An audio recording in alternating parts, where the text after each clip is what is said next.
ये कैसन परिवार में रुआ लड़की दिखावे लग रही पंडित जी हैं? अरे हम आपसे पहले ही कहले रही कि हमरा दहेज ना चाहिए, बस लड़की संस्कारी हो और परिवार संस्कारी हो। रुआ तो कहले रही कि परिवार में कोनो दाग नहीं खे, एजा तो दाग ही दाग बा। भाई नशेड़ी, बाप शराबी, चाचा गंजेड़ी, हम ऐसा नहीं खानदान में अपन लड़की के बियाह करब है? रुआ दक्षिणा लेके कतई बियाह करा देब? ये कौन तरीका पंडित जी? जहाँ जाता तू वही बा। लो अब हो गई, लो हो गई, बस जा है। अरे जजमान, गाड़ी में तेल हो, लागत रहुआ के कार्बेटर में कचरा फंस गइल बा, अब स्टार्ट हो जाई। अरे इतना घाम बह जा कि तवा रख दी तो रोटी सिखा जी। अरे हमारे जतरा भाई खटरा गाड़ी लेके चलता नहीं। अरे दीनदयाल बाबू प्रणाम। कैलाश नाथ जी। हाँ जी प्रणाम प्रणाम। अरे घाम में का करता नहीं, आई दरवाजा। अरे आई, अरे मत तकलीफ के कौन बात बा। हाँ आई पंडित जी, आई बैठी पंडित जी। अरे रिद्धि बिटिया, जी बाबूजी। थोड़ा गुड़ पानी ले आव, मेहमान आयल बाड़े। लावतानी बाबूजी। और दीनदयाल बाबू कटाई धुआई हो गई। धान के कटनी लगाए के बा अजान तने 1.5-2 बीघा में पियर का सरसों छिटवा दे ले रहने।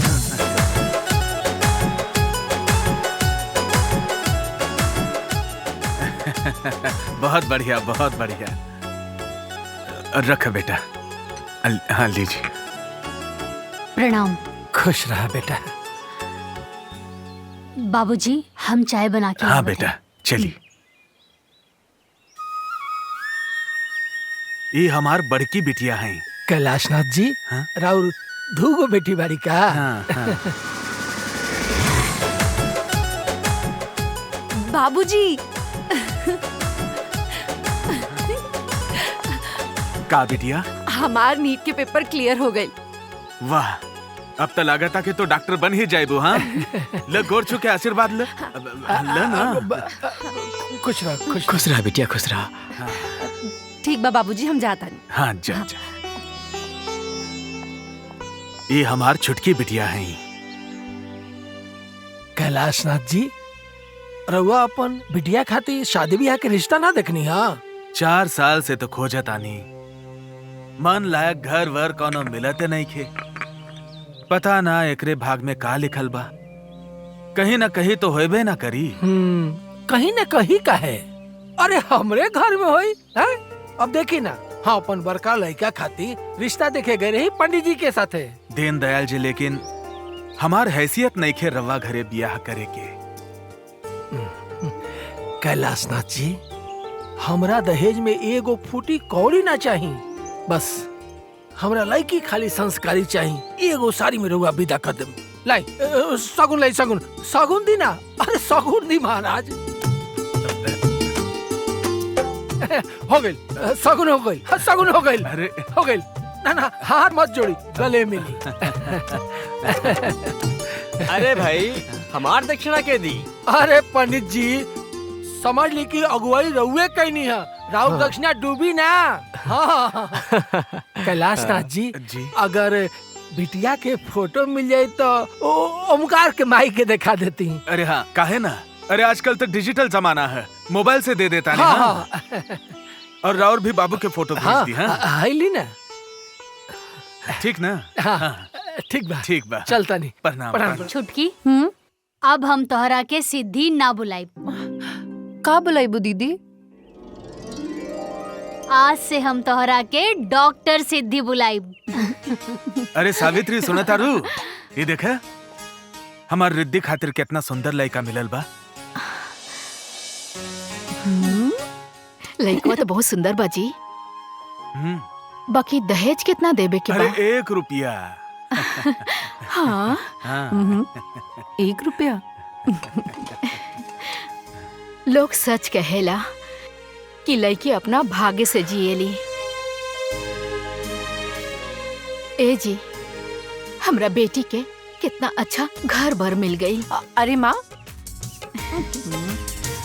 हमार दीदी भी ना लाखों में ना करोड़ों में एक बाड़ी है ना दीदी। अरे लाई जीजा जी की फोटो तनी दीदी को भी तो दिखा दी। अरे ना ना, हमरा के कोनो फोटो तो नहीं देखे के। अरे ली गहिल शर्मा के। अच्छा, उ लड़का के घर कहाँ बा? अरे उस समरपुर वाले दीनदयाल जी नहीं खान, हाँ। उन्हीं का लड़का है। ओमकार। अच्छा। 4 गांव में खेती बाड़ी होला। अरे जमींदार परिवार है। लड़का बड़ा सुंदर है, देखे में एकदम हीरो लेखा, लंबा चौड़ा, आपन रिद्धि खातिर बहुत सुंदर होई।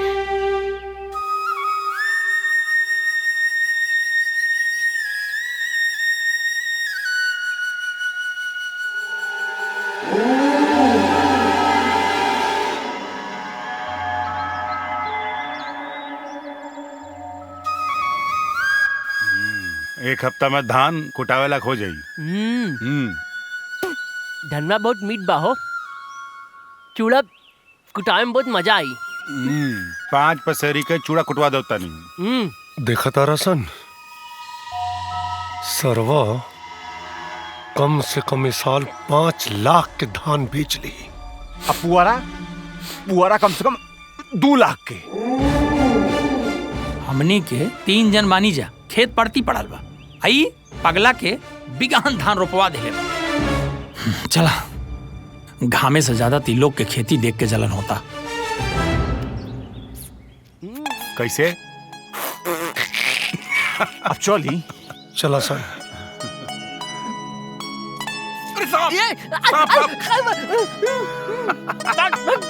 कैसा लग रहा है? ए जीजी लाई पकड़ी खा। रखा खा खा। ए भौजी, कुछ सुन ले बाड़ू का? वो शंकर जी के मंदिर में फिर से चोरी हो गई। हाँ। अरे मुंह फूकना सबके कुछ ना मिलल तो मंदिर के घंटी चुरा के ले गइलन सन। का कहीं भोरवा से जब से उठल बानी, आज कुल के कुल बुरे बुरे समाचार सुने के मिला था। अरे तो अच्छा समाचार अब सुना। देखो ओमकार के बियाह तय कर दिले बानी। हाय देखा लड़की के फोटो। सत्यानाश होकर। साचो में जी लड़की तो बहुत सुंदर बा, लंबी तंबी बा। ए जीजी देखी ना लड़की कैसन बा। सुंदर भी है, एकदम चांद के टुकड़ा। घर आंगन सब उजियारा कर दी।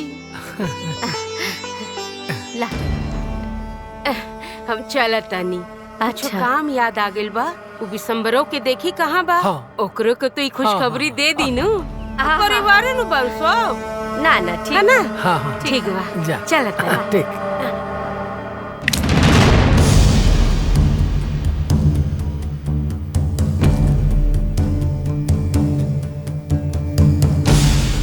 बुढ़वा खुद तो मर गई, लेकिन हमरा के बर्बाद कर दिलस। 16 आना की मालियत वाली जितनी जमीन डाल सब वो दीनदयाला के, और उसर पड़ती सब हमके। बिसंबरवा, ए बिसंबरवा, कुछो सुन ले हो? हैं? ऐजा मुअल बाप के मुंह में करिया पोता तारे। ओइजा ओकर बेटा के हल्दी पोतावे के तैयारी होता। ओंकरवा के बिया तय हो गइल बा।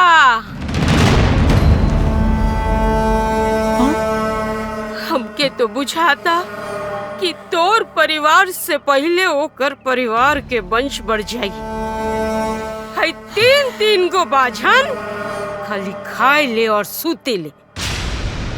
अरे एगो वंश न पैदा करके दे सकली। बुआ जी, हमनी के काहे गरिया होता नी? एमे हमनी का दोष बा? सब ऊपर वाले के हाथ में बा। जेठानी जी सही कहा तानी। गाली सिर्फ औरत ही काहे सुने? गाली और ताना देवे के बा ना तई घर के मर्द के देही। बुआ जी, कुल दोष खेत के ही ना होला। जवान तो हमने देख रहल बानी कैची नियन चल रहा बा। अपना जवान के लगाम दसन। औरतन का काम खाली झाड़ू पोछा चूल्हा चौका कइल है। मर्दन के पंचायत में आइल ना। जा सन अपन काम करा। अरे जा। जैसे बिसंबरवा, हमार बात ध्यान से सुन।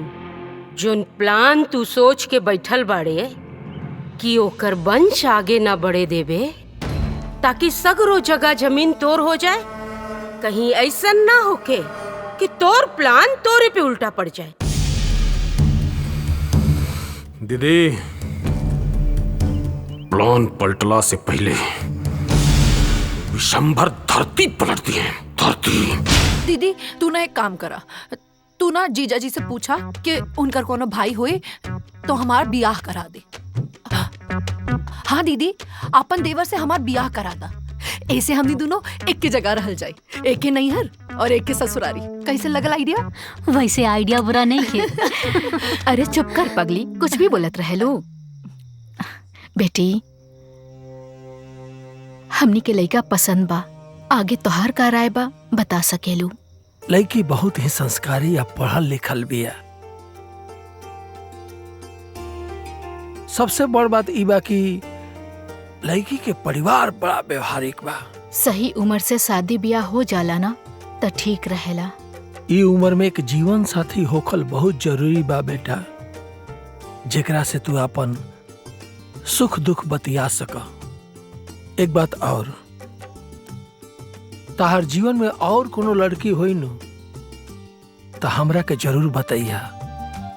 माई ऐसन कोनो बात नहीं खे, रवा लोगन के पसंद पर हमरा के कोनो ऐतराज नहीं खे। हई फोटो बा बेटा, ला। हाँ?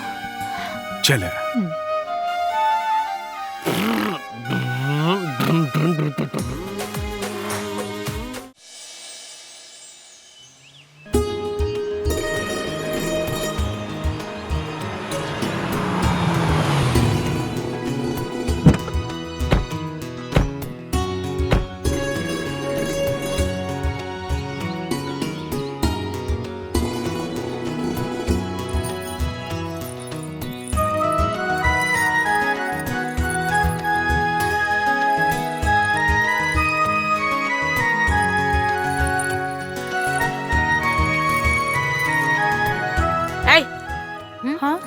बस हो गई, चला घरे, चला बाद में आए। चला चला चल चल।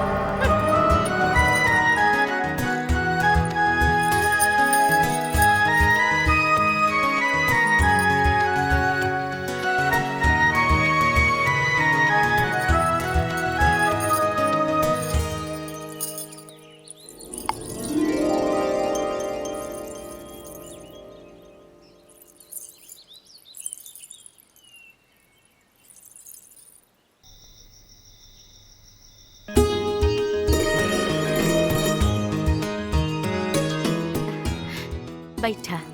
ए देव की दीदी तहार तब भाग खोल गई, बड़ी सुंदर पतो पहले बाड़ू। का भौजी? इतना सुंदर पतो तो गांव में केहू के नहीं खे। गोड़ लगतानी जीजी। अरे हसुआ खियाई तो अपने होली ना, तू तो ओकर दूर के मौसी लगेलू तो सुनबे करबू। बाकी कमला चाची के पतो के जैसन गांव में केहू नहीं खे। ओकरा के तो दानो दहेज बहुत मिलल बा, ओमकार से ज्यादा। फूलमतिया एकदम सही कहतिया। अरे मान लेनी कि दीन दयाल दहेज खातिर मना कर देलस, एकर बाप के भी तो कोनो फर्ज होके के चाहत रहे। अरे एगो ब्रेसलेट दे देत, एगो सिकड़ी दे देत, अरे एगो अंगूठिये दे देत। हाँ। देखा भौजी, बुरा मत मनिया, खाली सुंदरता से कुछो ना होला। बहू के गुण सहूर तो बहू भोजे में पता चली। अरे तो बहू भोज के दावत बाकी ना। अरे जीजी ऐसन बात काहे करतानी, सबके नौता बा। अच्छा ठीक बा, हैला। पतो बड़ी सुंदर भी है ना। तो हम बिहाने खाए के टाइम से आ जाए हैं? काहे कि बहू के गुण सहूर के अग्नि परीक्षण बा।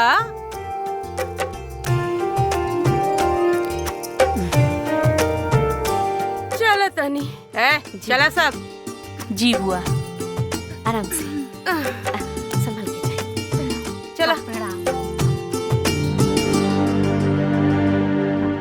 हाय गुड्डू के घरे दे दिया। अच्छा। ए हरिशंकर के घरे दे दिया। अच्छा। हाय शिव प्रसाद के घरे दे दिया। ठीक।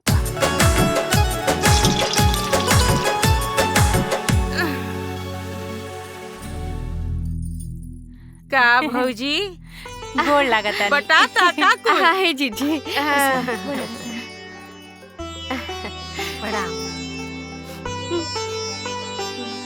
ए भौजी, हाँ जीजी, ये तो बड़ा बढ़िया खुशबू आ रहल बा। हाँ? हमो जाके देखा तनी केकर फरमाइश बन रहल बा। अच्छा ठीक बा। अरे बुआ, रउआ बैठी ना अम्मा जी के पास, हमने का तीनों जाता नहीं सा ना। हम जात नु बानी, बैठा मदद करो जा।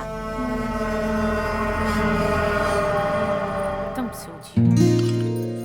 अरे बहू। बुआ जी अरे खुश रह खुश रह खुश रह। कुछ चाहत रहे का? अरे ना ना कुछो ना, बस देखे आ गई नी। अच्छा पनीर बनता। हाँ। बाप रे बाप, बन गई बा। ए बहू जाना तनी धनिया पत्ता ढूंढ के लिए आवा ना, ओमे डालब नु निमन लागी। ठीक बा बुआ जी।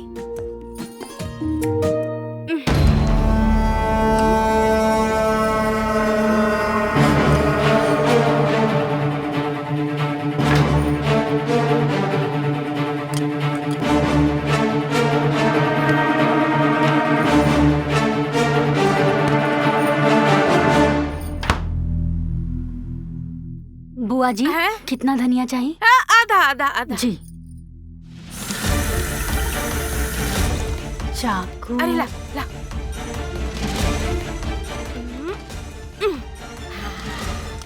हाय देखा बढ़िया लागे तनु। हाँ हाय मजे से एकदम खूब नाम होई तोहार है।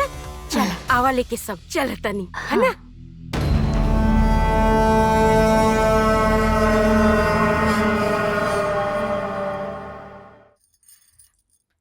पूरी ले ली, आपको ले ली। दाल पूरी दी। दीदी शुरू करा। हाँ खा लो, शुरू करा।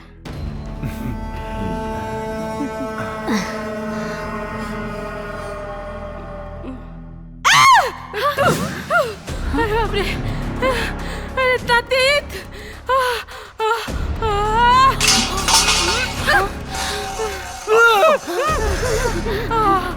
इतना तेज खाना है?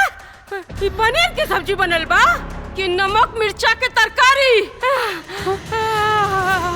अरे बाप रे बाप।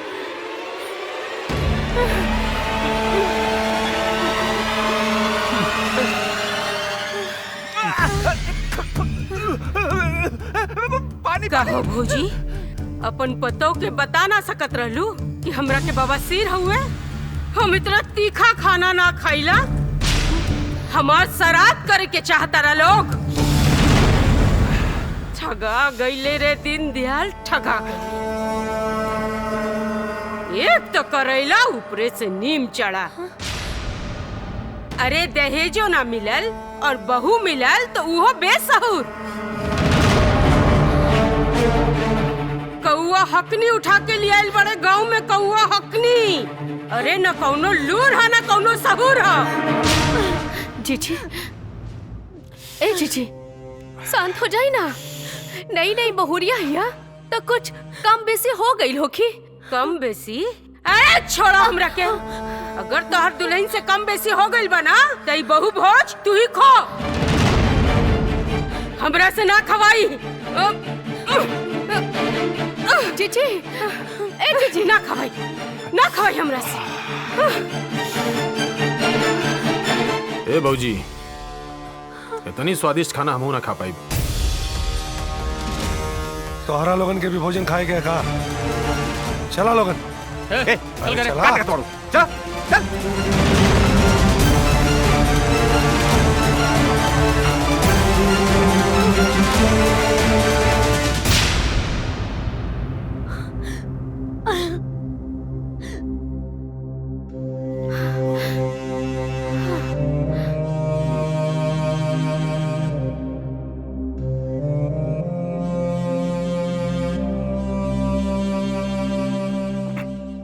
दीदी छोट बात के पहाड़ बना देली। पटीदारन के सामने दीदी के बहू के बारे में इतना ना बोलल चाहत रहे।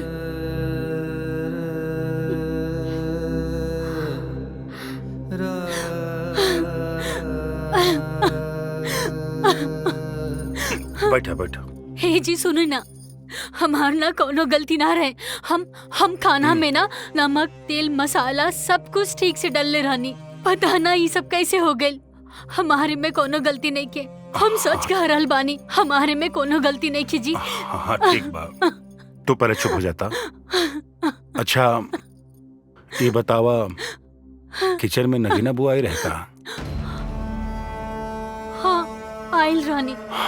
हमरा सब समझ में आ गई, एमे तहार कोनो गलती नहीं है। सब उनकरे करल धरल हा। जैसा नाम वैसा ने काम ना। चुप हो जा, चला माई। ओमकार सही कहा था। उ सब कइल धइल उहे नगीने जीजी के ह। अरे उ भले ओमकार के बुआ हई, तोहरे बाबूजी के बहिन हई, लेकिन शुरू से दू आंख कैले बाड़ी और अभी ले हमार परिवार के देख के जलेली और ऊपर से बहुते प्यार के दिखावा करेली।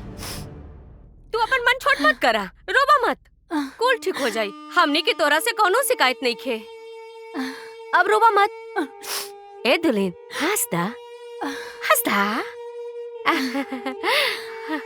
हाँ ठीक है। माँ जी। हाँ एगो बात पूछे के रहे। हाँ पूछा।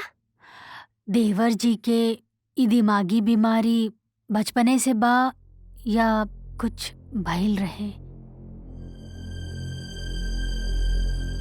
ए दुल्हन, हमरा जीवन की इहो दुख तहार चचिया ससुर के परिवारे के दियल हा। हमार अमर शुरू से ऐसा न रहल। अरे वो तो पढ़े में बहुत तेज रहल और ओकर दिमाग तक कंप्यूटर से भी तेज चलत रहल। लेकिन छोटैया में एक बार काली के पतंग पेड़ पर फंस गई और ओके उतारे खातिर काली पेड़ पर चढ़े लागल। तभी ओइजा विशंबर आ गई। फिर वो विशंबर के नजर वो पेड़ पर लगल बिजली के तार पर पड़ल। फिर वो का कैलस, काली के पेड़ से नीचे उतार देलस और हमरे अमर के पेड़ पर चढ़ा देलस, जौना से वो बिजली के तार से छुआ गईल। ओकरा बाद अपने पराया के चक्कर में हमार अमर पीस के रह गईल।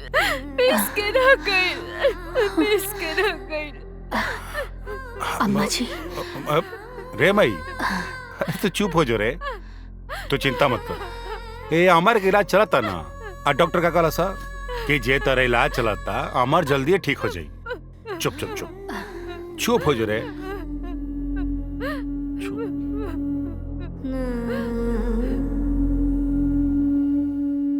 मछली जल की रानी है, जीवन उसका पानी है।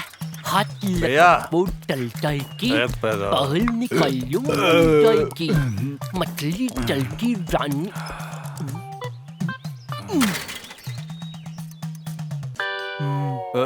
ए विक्रम भैया, कोल्ड ड्रिंक पिया तारा का? हमरा के पियावा ना। बिल्कुल।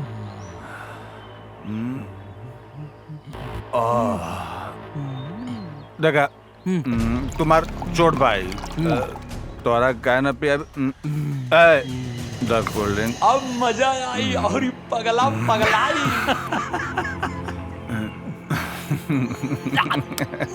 अरे अमर, पी के अमर हो जा।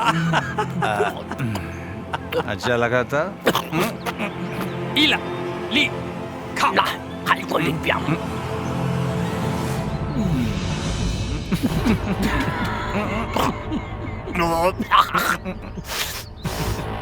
ऐसे कोल्ड ड्रिंक बा एक नंबर के पूरा खट्टा पेट गल घूमे लगा।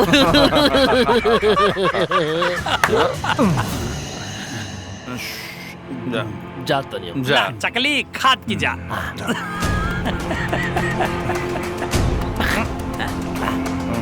चलो बाय।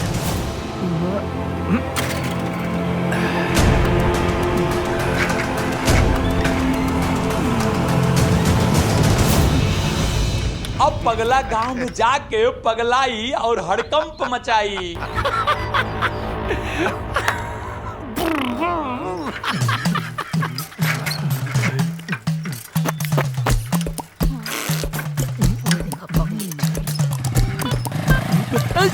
अरे भैया संभल के। अरे देखो तुम। अरे दादा नमस्ते। नमस्ते नमस्ते। दादा मुझे तो एकदम अरे अरे मुंह छोड़ा भैया। देखा था। दादा। हाँ अरे आज हम कोल्ड ड्रिंक पी ले बारे। बहुत अच्छे भैया बहुत अच्छे। तो मालूम बा? हाँ बहुत अच्छे। गाड़ी कैसे चलाओ जला ना हम बताई बतावा। अरे अरे बाबूजी अभी लगभग 4 लीटर तेल बा। इतना में तो खेत जोता जी आराम से।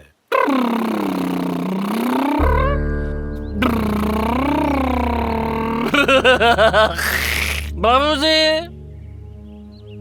कैसे कोल्ड ड्रिंक पिलावा कुछ पता न चलेला। आज हमरा के कोल्ड ड्रिंक पिला वाला पूरा आसमान गोल गोल घुमाता। बाबू दारू पी ले बड़ा। नो कोल्ड ड्रिंक पीले वाली। अच्छा ही कोल्ड ड्रिंक के पिए सा आए न बताए। अरे बता दा। न बताओ क्या पिए सा। बता दी। हाँ विक्रम भैया।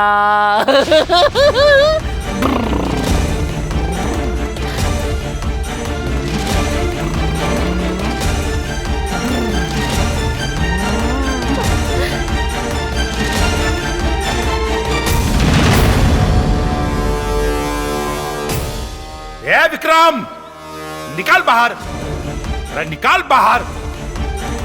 का भाई लो काहे गला फाड़ के चिल्लाता रहो। अरे तो हनी के तनिको अस्तारम नहीं खावत। लाज शर्म घोर के पीगल बैठ सका तनिको लाज नहीं खिलागत। हमरा भाई के भोलापन के फायदा उठाता सन। दारू काहे पिए ले रे काहे पिए ले हा। आवाज नीचे। तो भाई चल के हमने का पास आई रहा है। ए भैया पिया दे ना। जाके पूछ ओकरा से जब पहुंचेला ना तब पिएला काहे। तक जहर पिया देबे ते। हमार बात सुनो लोग। रुको रुको। हमार बेटा शराबी कबाबी नहीं खे। हम हाथ जोड़ता नहीं हमार लड़का के बिगाड़ लोग मत। ए चचा चाहता रहा कि तार लड़का ना बिगड़े तो अपना पतोहिया से कह दा कि अचरा में बांध के रखे।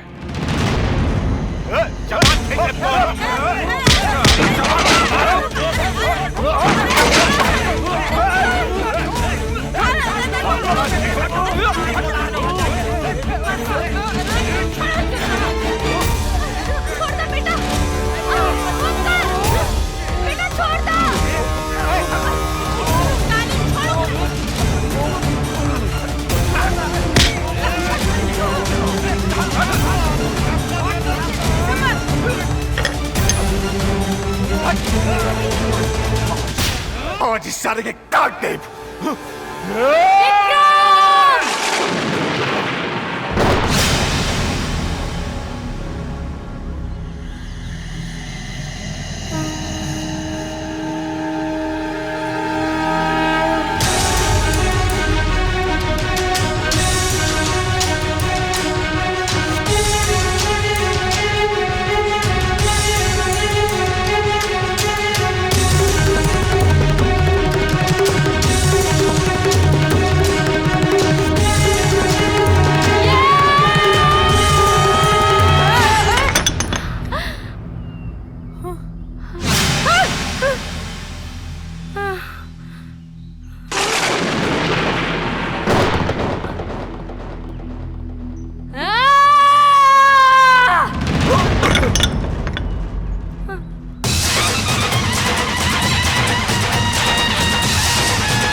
गुल बड़ा का पागल गुल बड़ा भाई भाई आपस में लड़ा रखे हूँ। चला सब चला। ए बस कर, मत करा अपनी नौटंकी और हमनी से हमदर्दी दिखावे के झूठा नाटक भी मत करा।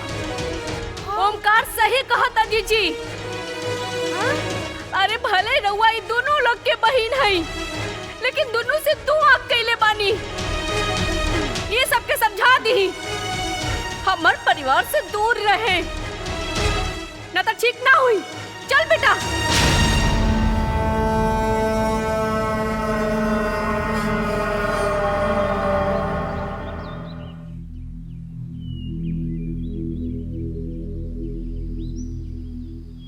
गर्व बा तहरा पर। आज लक्ष्मी के साथ साथ तहार दुर्गा का भी रूप देख लेनी।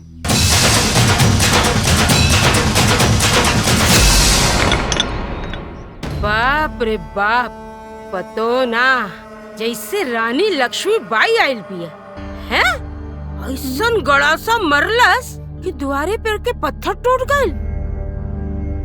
जरा सोच विक्रम, अगर वह गड़ासा तोरे माथा पे पड़त तो का होत? इतना लड़ाकू पतो। औरत के लड़ाकू बने के पड़ेला है? अरे हम पूछा तानी कि यहाँ सबे के का जरूरत रहे देवर जी के दारू पियवला के? सारा गलती यहाँ सबे के बा। अच्छा, तब तू फैसला करबू कि का सही और का गलत। भैया बिल्कुल सही कत पड़े कि अब घर के मर्द का करी है। तू लोग बताइबू कि का कइल जाओ अकाना। यह तो समस्या बा। पत्नी से सलाह लेवे में आदमी के शान चल जाला। चुप। जब आदमी के पास जवाब न होखेला तो हाथे उठावेला। अगर रउआ लोग ना सुधरनी जा तो एक दिन ही घर के विनाश होके से केहू ना रोक सकेला। काहे कि रिद्धि दीदी के आँखी में हम विध्वंस के ज्वाला देख ले बानी। विध्वंस के।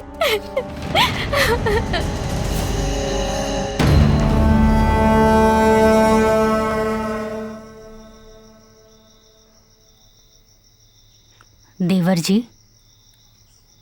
एगो बात समझाई।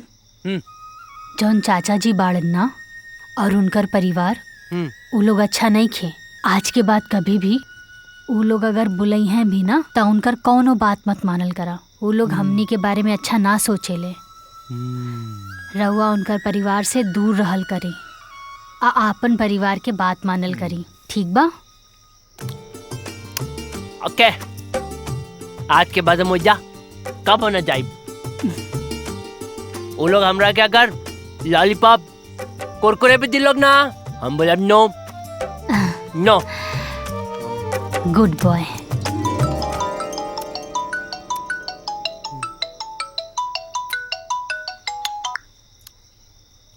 हाँ सिद्धि बोला।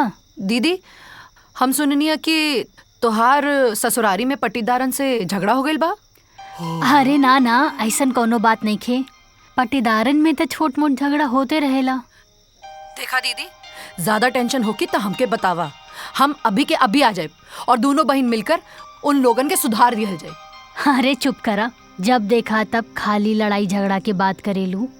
तू तो जानते बाड़ू ना कि हमार देवर जी के मंद बुद्धि के सब केहू फायदा उठावेला। का सही बा का गलत बा इनकरा के कुछ समझ में ना आवेला। अरे सिद्धि, तू ता डॉक्टरी करत आरू ना, ता हमार देवर जी इलाज से ठीक हो जाई है ना? इनकर दवाई भी चलता। देखा दीदी, एगो काम करा कि तू अपन देवर के ना हमके मेडिकल रिपोर्ट और दवाई के प्रिस्क्रिप्शन लेटर सब भेज दा। हम देख ले और फिर हम बताए तो रखे। ठीक है? ठीक बा, हम भेज दे। आपन ख्याल रखिया दीदी। रखतानी, प्रणाम। खुश रहा।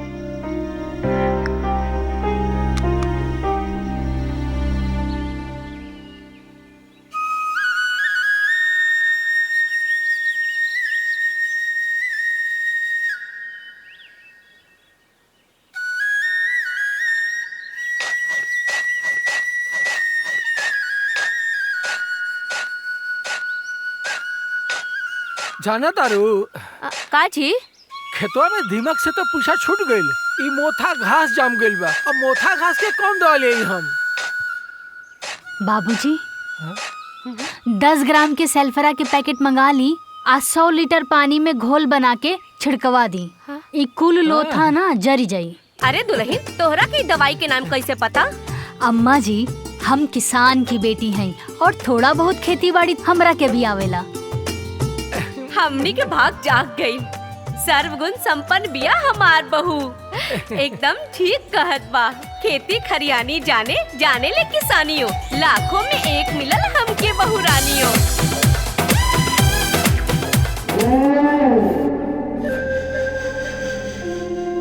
देखा तारा लोग, बूढ़ पुरानिया सही कहले हमन। माटी के तू पसीना द, माटी तरह के सोना देही।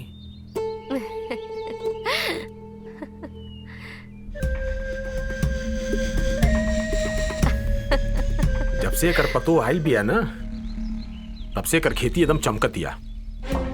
ससुरी पतो ही है कि कृषि मंत्री यार धान और गन्ना कोई रार भी करत आना सा। आलू, गोभी, मरचा, टमाटर सब। हमारे घरे 3 गो पतोई बाड़ी सा। घर से बाहर निकलने में लाज लागेला। और लोग तो घर से हंसुआ कुदार लेके आवेला और ये लोग सिगरेट शराब लेके आयल बा लोग। का बरबरात है रे? ना ना कुछ हो ना कहता नहीं। अम्मा जी, आज कोहड़ा की तरकारी अब पूरी बन जाई। अच्छा ठीक है, बना ला। ए ओमकार, हाँ भाई। ए कोहरा में चीरा लगा दा बबुआ। हाँ जा। अरे अनस कैले बड़ा बंद करो ना। अरे बंद कर देनी। रोज एक एक खबर पेपर पढ़ता नहीं बबुआ। तू खेल खेल खेल। अरे हम अपन राशिफल देख ली।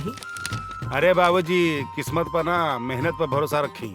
बीच में टोकले बिना ना मनबा, तनी चुप ना रह। ए देवकी, सुनो तारू हमारा राशिफल में का लिखल बा? आज हमरा खुश खबरी सुने के मिली। अरे राशि फलूल कुछ ना होला, ठीक बा? और पेपर में रोज झूठ कुल छपेला। अरे तारा के समझाई।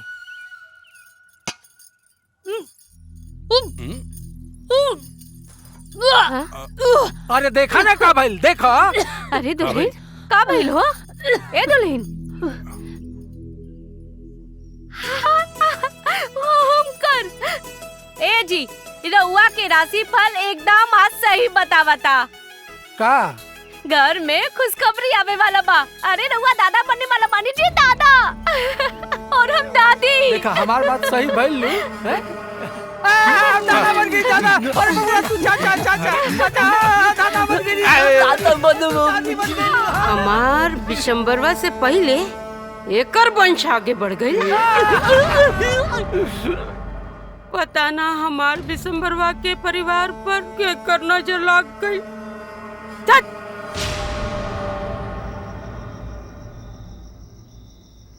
आज हम बहुत खुश पानी, बहुत खुश। जानता रू, जब के वो बाप बनेला ना, तब बाप बनला के बाद ओकरा मेहरारू का साथ साथ ओकर बच्चा का भी जिम्मेदारी ओकरा कंधा पर आ जाला। लेकिन बाप के कंधा इतना मजबूत होखेला कि वो सारा जिम्मेदारी उठा सकेला। जानता रू, माई बाबूजी के हम इतना खुश पहले कबो ना दिखले रही जितना आज देखनी है। हमनी से ज्यादा प्यार भाई बाबूजी लोग अपना पोता से करी लोग। जब बाबूजी अपना पोता के कांधा पर बैठा के समूचा गांव घुमैयन ना, तब देखे लायक हुई। और जब मुँह दी तो कहियन कि ससुरा तेल के मालिश कर देला। और माई तो आज कजरोटा खरीद के ले आली बिया और आज से काजर पारे शुरू भी कर देले बिया। अरे तू सुना तारू कि ना? हाँ सुनता नहीं ना। जान तारू, हम तो अपना होखे वाला लड़का का नाम भी सोच ले बनी। अच्छा, पूछा का? मृत्युंजय उपाध्याय। जान तारू मृत्युंजय के मतलब का होखेला? जौन मृत्यु पर जीत पा सके वो होई मृत्युंजय। नाम बढ़िया बाना? अब छोड़ी ना जी, नाम में का रखल बा। हम तो बस भगवान से यह प्रार्थना करी ले कि हमार होखे वाला बेटा के उम्र खूब लंबा होखे और भगवान ओकरा के संसार की सारी खुशियां दे। हमनी के अपना लड़का के दुनिया के सारा खुशी देवे के। देख लो हई देखा, बेटा खाती तो बिनले न रहू, पुतवा खाते बिने लगलू। माई हाँ सब मेहमान उनका नाम लिख दिले बनी। भागलपुर वाली मौसी, साहतवार वाली चाची और स्वारा वाली मालती चाची के भी नाम लिख दिले बनी। अच्छा कारे बुआ, बड़का मामा मामी, छोटका मामा मामी, ये सब के नाम नहीं लिखले का? अरे मामा मामी के नाम ना भूलिए नहीं, वाला ही लिख दिले बनी। देखा दे, देख लो। ए भैया, हाँ गोदभराई में गांव के कुछ लोगन के नाम बोले बका। देखा है, लोग कहेला हमार बेटा बुद्धू बा, कितना बड़ बात बोललस है। शाबाश शाबाश बेटा। ए बाबू, सब केहू आई, सगरो गांव भर के बुलावल जाई, लेकिन वो बिशंबर के परिवार के छोड़ के, काहे कि जब बिशंबर के परिवार जेकरे भी शुभ काम में गइल बा ना, जरूर कुछ न कुछ अपशगुन भइल बा। यही से सब ना आई और पूरा गांव भर के बुला के दुल्हन के गोद भराई खूब धूमधाम से हुई।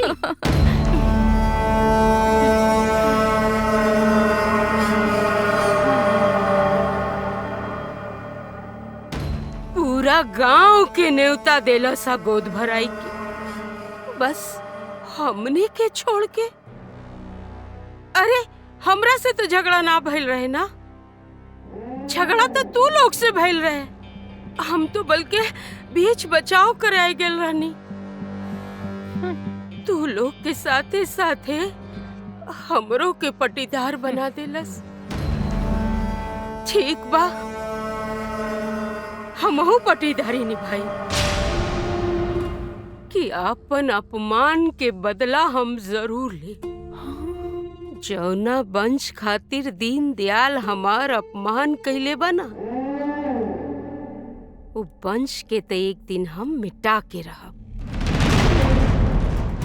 दीन दयाल जानत नहीं खे, हम नगीना ना, नागिन है नागिन।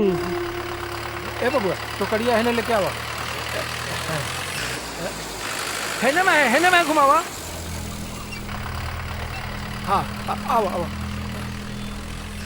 देखा दारा बाबूजी, ये बाप बेटा सारे सन खेतिया करत कर मर जी। भैया इसारन के धूपो नहीं लगा था। हाँ ए कटारी जी बाबूजी, चल मेट छाट, देखा थे क्या बता। छाड़ रहे चल छाड़ा। ए रुक रुक रुक रुक रुक ना। ए कटारी रुक, ए कटारी रुक रुक। मेरे का काटता था? हे चाचा, ढेर लौकता, मेड़ काटा था, घास छाटा था। ए तू हमनी के ढेर उल्लू मत बनावा, घास छिलाला बोल के हमनी के मेड़ काट देला तुम। देखा कटारी, ओस टटला से प्यास ना बुझी, मेढ़ कटला से खेत ना बढ़ी। हम तो आके मेढ़ ना काट दे। अगर मेड़ ना कटी तो तुम्हारी गर्दन कट जाई। हम कहता नहीं जाए यहाँ से, ना तो हम भुला जाए कि तू हमारा बड़ियार भाई हवा। जा यहाँ से। ताली मत कर जब पहले हमारे बाबूजी के धक्का मारे के। अरे पगला के देखा हो, इहो ताल मारता। ए काली, हाँ बाहर करा के।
अरे भौजी छोड़।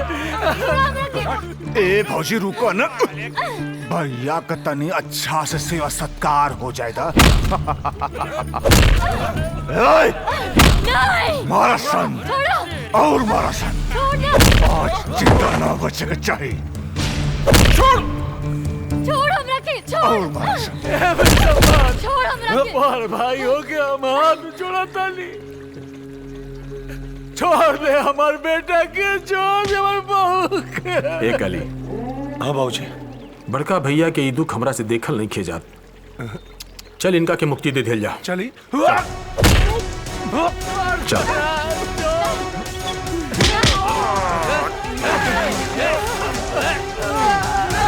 छोड़ दे रे।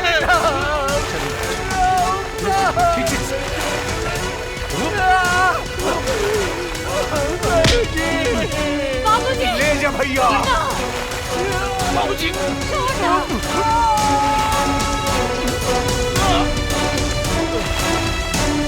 छोड़ दे रे।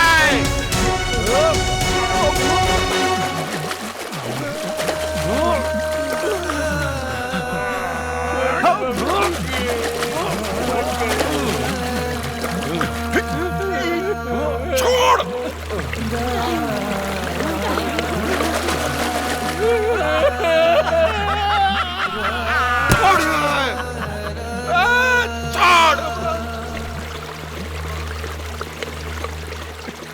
मर गई न चच्चा, गई न चच्चा।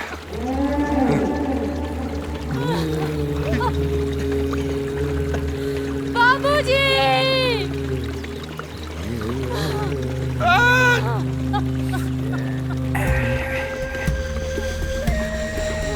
कैसन बेटा बाड़े रे, हैं? अपना बाप के जान ना बचा पोले। चल तोरा के एक मौका और देता नहीं। बेटा के फर्ज तो निभा ना पौले, कम से कम बाप के फर्ज तो निभा ले। अपना बेटा के जान बचा के। अरे हाँ बाबूजी, वंश, यही वंश खातिर ना पूरा गांव में हमनी के परिवार के कुचात घोषित कर दिला। गोद भराई होता, पूरा गांव आइल हमनी के परिवार के छोड़ के। गोद भराई में तो ना आई नहीं हमनी, लेकिन गोद किराई में आए। अरे इतना निर्दयी बहुत परेशान। अरे वो पेट से भी, अरे छोड़ दो के। छोड़ दे रे। ना छोड़, छोड़। एकर गोद किराई तो हम ही करब। काली रोक।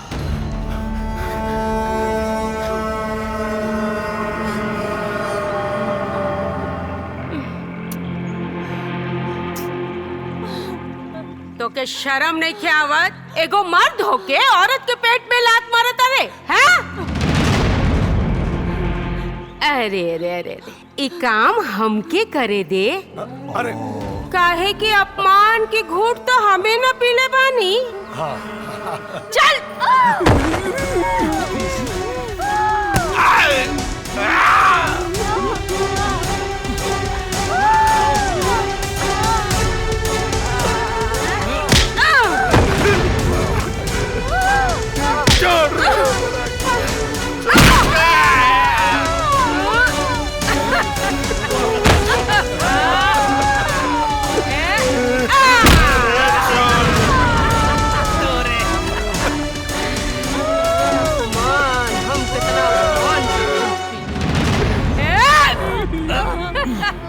ए दुल्हन, अभी तो खाली तोहरा के बांझ बनौनी है, अब विधवा बनावल चाहिए।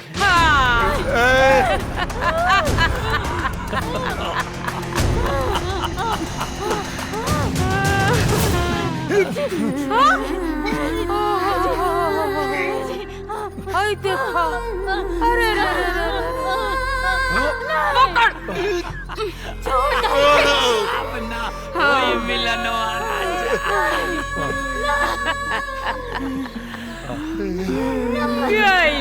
अब ना बची।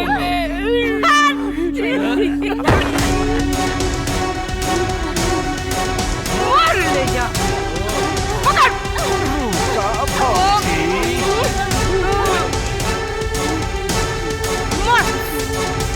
हमारा अपमान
मजा आ गई।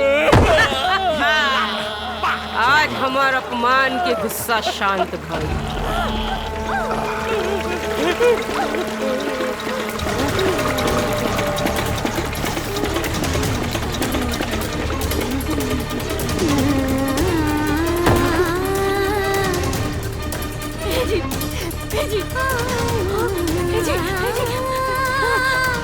उठी ना, उठी ना, उठी ना, जी उठी ना।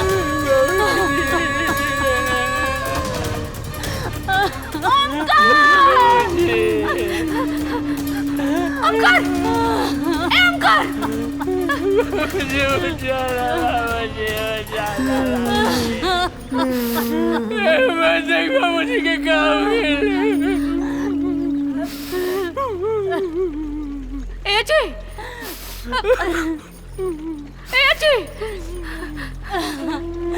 ना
खबरदार,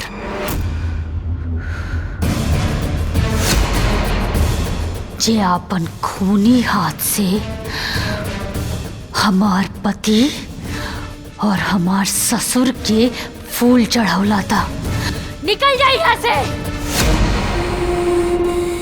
रस्सी जर गई लेकिन नहीं ठन ना गई। बाप रे, मांग धुआ गईल, कोख उजड़ गईल, कुल के चिराग जले से पहले बुता गईल, फिर भी इतना अकड़ उमकार बो। खेतवा का तांडव भुला गईलू का? अकड़ मत दिखावत ना। अब इन तक खाली 2 गो लाश बिछौनी है चा।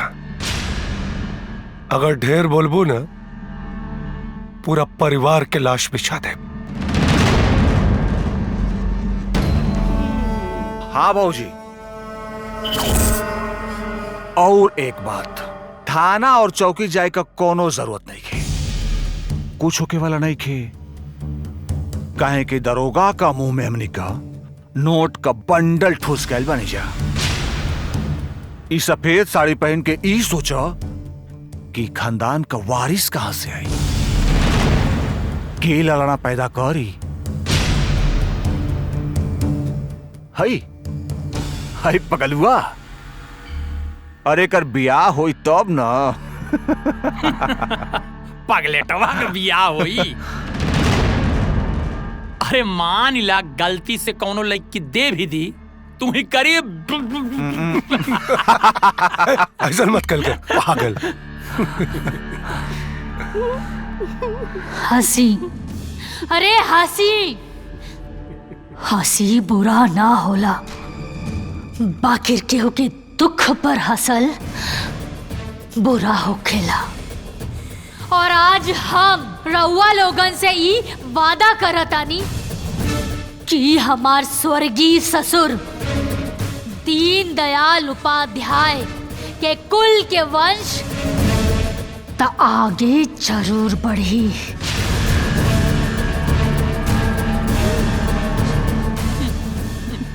और विशंभर चाचा, तहार परिवार में केहू दिया जलावे वाला ना बचे।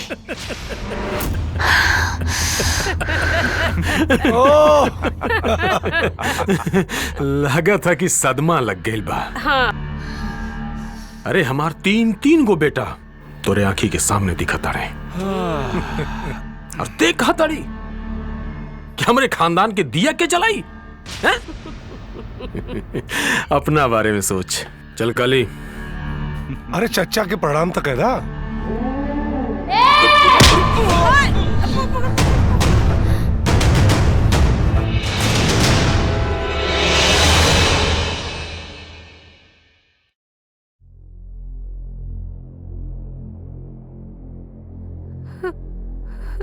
पगलेटवा के बियाह होई। अरे मान ला गलती से कोनो लड़की दे भी दी, तुम्हें करे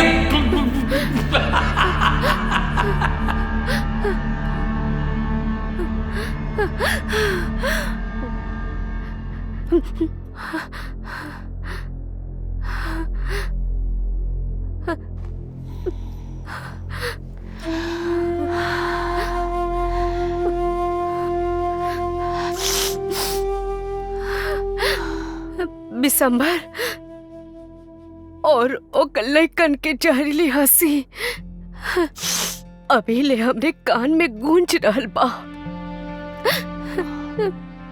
ताना भले रहल, बाकी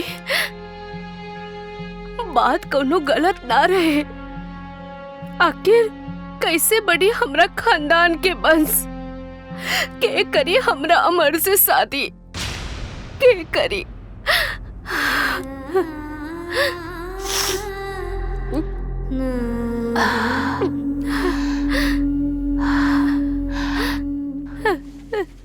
अम्मा जी, हम रउआ के वचन देत बानी कि हमार देवर की बियाह भी होई और ई खानदान के वंश भी आगे बढ़ी। हम रउआ के वचन देत बानी।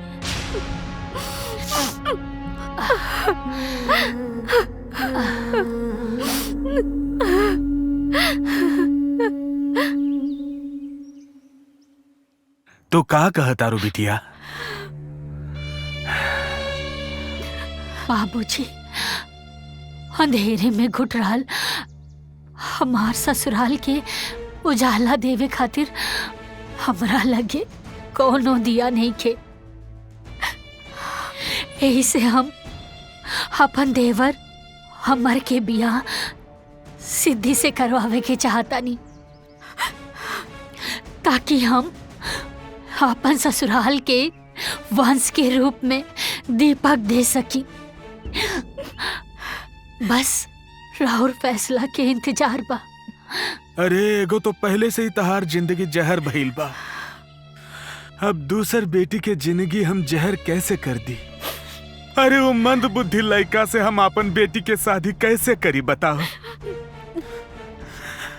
ये फैसला हमसे ना हो पाई बेटा, ये फैसला हमसे ना हो पाई। एकरा खातिर तो एक बार सिद्धि से बात कर ले।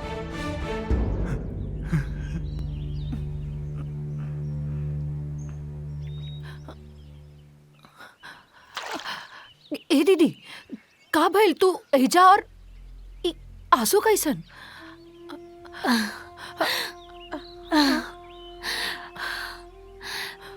सिर्फ और सिर्फ तू ही हमारी दुख के आंसू के सुख में बदल सकेलू सिद्धि, सिर्फ तू ही। हाँ दीदी, हम सब करब।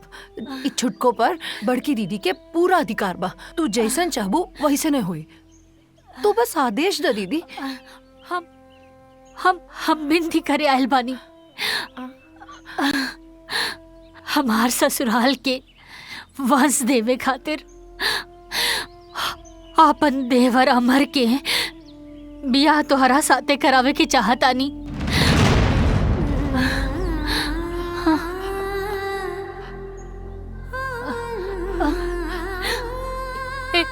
ए सिद्धि सिद्धि सिद्धि सुना, हम जाना तानी कि हमार देवर से केहू भी पढ़ल लिखल लड़की बियाह करे खातिर तैयार ना होखी, लेकिन आज लेकिन आज ही बड़की दीदी अपन छोट बहन के सामने अपन आचर फैला के सौगात के भीख मांगतिया।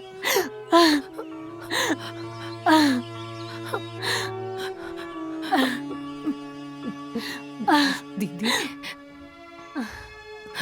तो की याद बा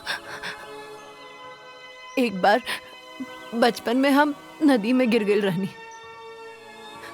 ओ वक्त हमके बचावे खातिर केहू नदी में ना कूदन, पर तू कूद लो जबकि तो के खुद भी तैरे ना आवत रहे। तू अपन जान पर खेलकर हमार जान बचैलू। ए दीदी हमार जीवन पे तो तबे से तोहार अधिकार बाटे।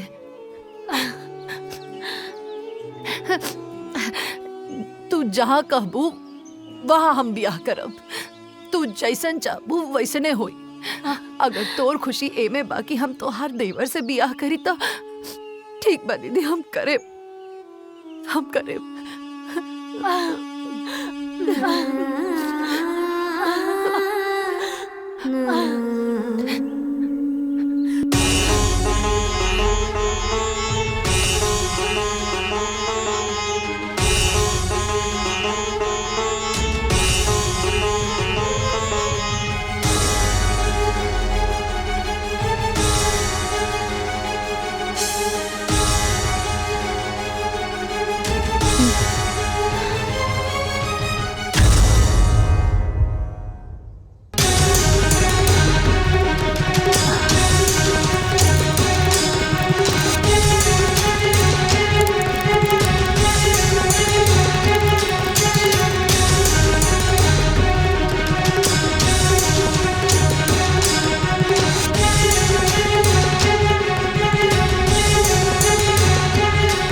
बिटिया, आपन बड़की दीदी के प्रति तहार इतना प्यार और स्नेह देख के हम तो के आशीर्वाद के सिवा और कुछ देत नहीं खे। बाकी बिटिया एक बात याद रखी है, ये महाभारत में तोने लोग के रथ हाके कौनो कृष्ण नहीं खे। तू दोनों बहन के आपन रथ भी चलावे के पड़ी और अस्त्र शस्त्र भी चलावे के पड़ी।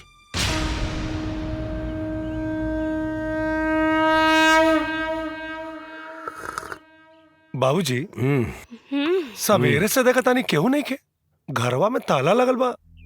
एकर मतलब हमनी के डर से भाग तना न गइले। सही कहतो हो सकेला डरा के कुल भाग गई लोखन। अरे मेहरारू के करेजा कितना होला मर्दवा। ए भैया हमो है। अरे बुआ तू शेरनी हो, औरत ना।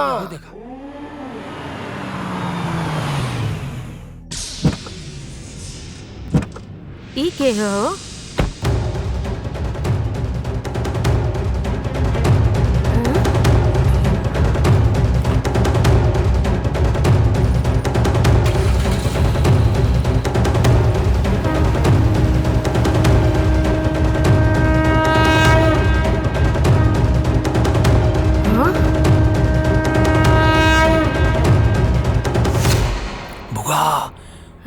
तो पगलेटबो के बियाह हो गईल। बड़ा ढीठ बिया ससुरी। हमनी के तो सोचत रहनी जा कि कदम पीछे खींच ली। ऊ कदम पीछे तक खींचलस, बाकी भागे खातिर ना, हमनी पे झपट्टा मारे खातिर। ए बिशंबर, इ तो टेंशन दे देला हमके। हाँ? ये रिश्ता भी कितना अजीब होला। पहले हमनी के छुटकी दीदी या बड़की दीदी रहनी जा, और देखा आज देवरानी जेठानी बन गई नी जा। हाँ दीदी, लेकिन दीदी रिश्ता चाहे कोनो भी होके, हर रिश्ता के एक एगो शर्त होला, सम्मान। जौना रिश्ता में सम्मान न होला वो रिश्ता सही मायने में रिश्ता ना होला। बाकी हम राउर इज्जत पहले से भी ज्यादा अब करेनी। अरे हमार छुटकी तो डॉक्टरी के साथ साथ बहुत समझदार भी हो गई बिया। ए छुटकी, अब घर के हर खुशी ना तोहरा ही भरोसे बा। और बड़की दीदी होके के नाते हम बस इतना ही कहब कि पति कैसन भी होके पति परमेश्वर होला। अच्छा दीदी, हम तो बताए भूल गई नहीं। हम इनकर मेडिकल रिपोर्ट्स देखनी हो। इनकर ठीक होके के चांसेस बा। एक दिन ये पूरा तरीके से ठीक हो जाए। हम देखा तानी कि अमर केने बाड़े। देवर जी,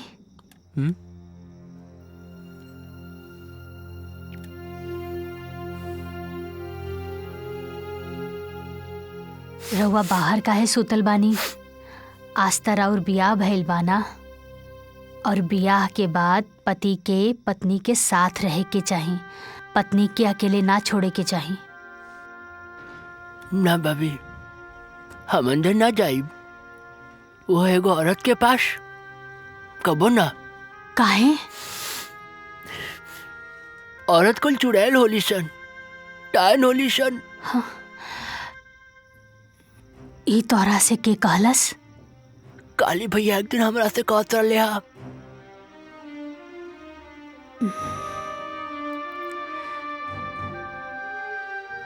देवर जी, उ लोग अपन परिवार के दुश्मन हवन। वो अपन परिवार के खुशी कब्बो ना चाहेलन। अच्छा एगो बात बतावा, रउआ के जन्म देवे वाली राउर माई भी त एगो औरत बाड़ी नु? तका उ चुड़ैल बाड़ी? माई तो बहुत अच्छा बिया। हम राउर भौजी हमका डाइन बानी?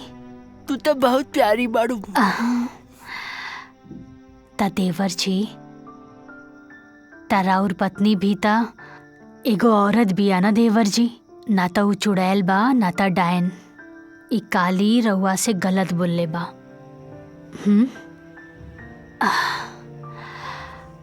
रउआ के अपन पत्नी के कबो साथ ना छोड़े के बा। जाई। तू कहा तारू तो हम जाता नहीं।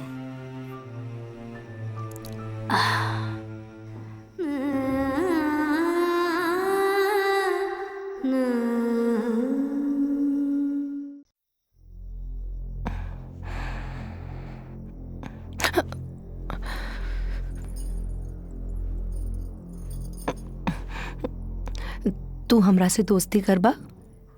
पहले तो ये बतावा कि हम तारा से दोस्ती करब तो तू हमरा संगे खेलबो? हाँ। अब हमनी के दोस्ती हो गइल बा। अब हमरा संगे चिड़िया उड़ कौवा उड़ खेला?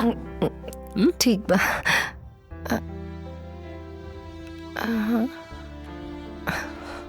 मोर उड़, चील उड़, चिड़िया उड़, तोता उड़, बाज उड़, उड़ावा, कौवा उड़, चिड़िया उड़, गौरैया उड़, गधा उड़। गधा कहीं उड़ेला भला? तला के मालूम।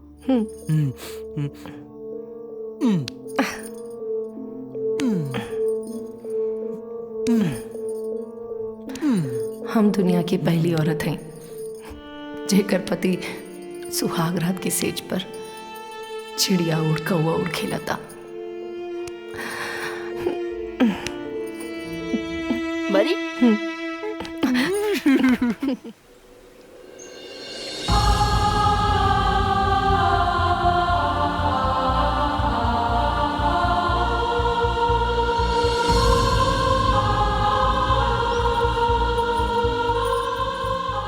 खुश रह लो।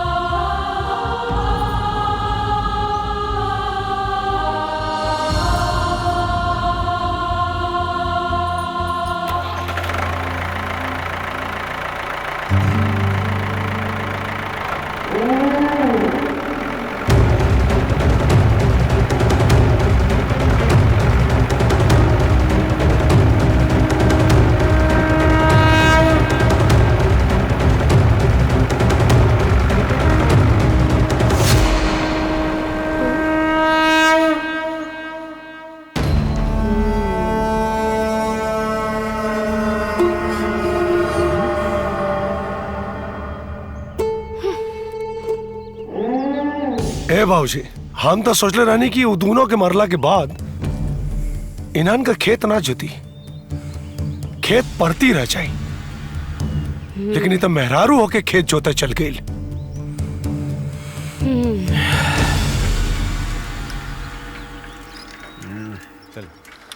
दिन में दारू पिए के मजा ही कुछ और होला भाई। अरे पगलुआ, यहाँ अरे सुन,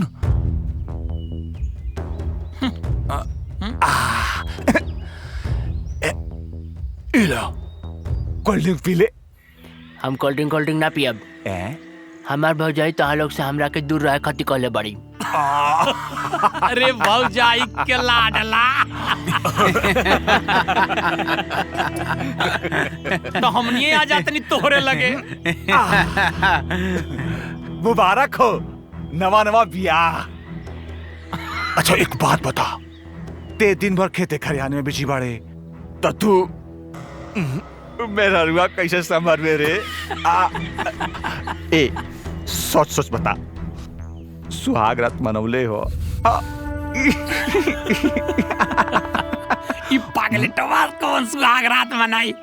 हे एक काम कर, तैयापन मेहरारू ना हमनी के आधिया पे दे दे, फसल कौनो हुए नाम तोरा ही हुए। लड़का के बाप तहीन काई बे हम ना। अरे छोट भाई के मेहरारू तोर बाबा होई, आपने बाबा के बारे में ऐसा बोला था रे, तो शर्म नहीं क्या बात? पागल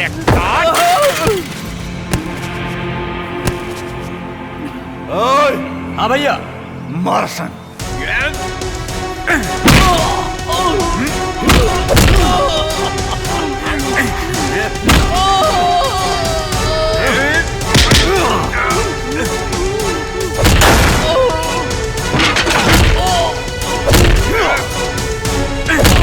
मार पगलाई कर झड़ जाए।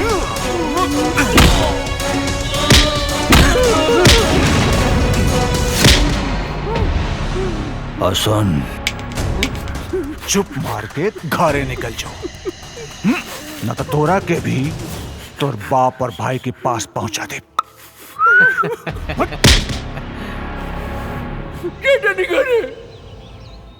भौजी से बोलो तो टालो के बताए। भौजी कोनो बड़की तोप है इनका जो जाके बताई देवे। पागल।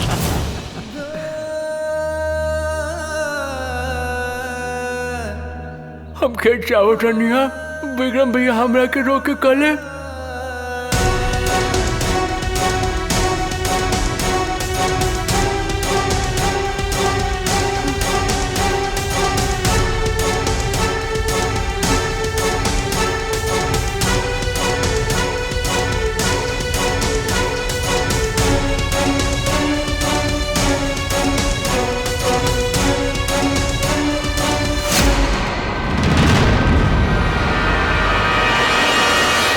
विक्रम,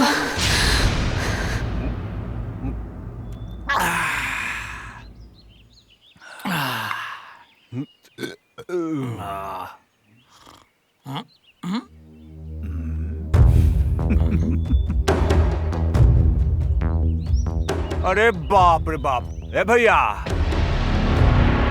अरे हमनी का तय कहीं को खातिर बोले रही जा, यहाँ तक दोनों आगल बढ़ी, छिटकी भड़की।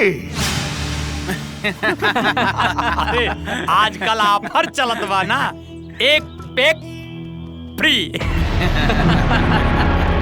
अपन बड़ भाभी से कैसन बात कइल जाला, तमीज नहीं खेका? देखा भाजी, गुस्सा मत होका, भौजाई पर देवरों का खोला। कब तक ओमकारवा खातिर ऐसा ही जियत रहबू? क्यों के पता ना चली। आवा बैठा, मस्त झोलुआ झोलाइब। दीदी लागता दुर्योधन के जैसन एकर भी जांग तोड़े के पड़ी। छोटकी दीदी बड़की दीदी, दुर्योधन के जांग ना, विशंभर उपाध्याय के बेटा के जांग है।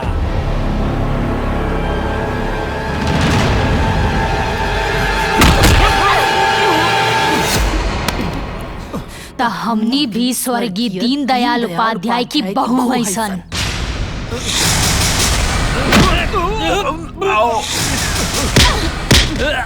अरे सारे हमनी का काहे मात पड़े एकड़ी का मार सारे मार के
आज रिश्ता के दीवार तोहनी के जान बचा लेलस और अपन बड़ भाभी के जांघ पे ना बल्कि मान सम्मान के सिंहासन पे बैठावल जाला।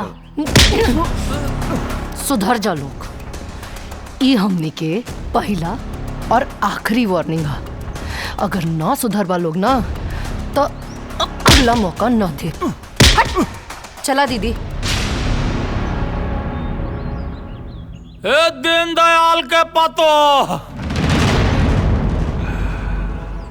पगला से कुछ न होई, उ सिर्फ पगला करके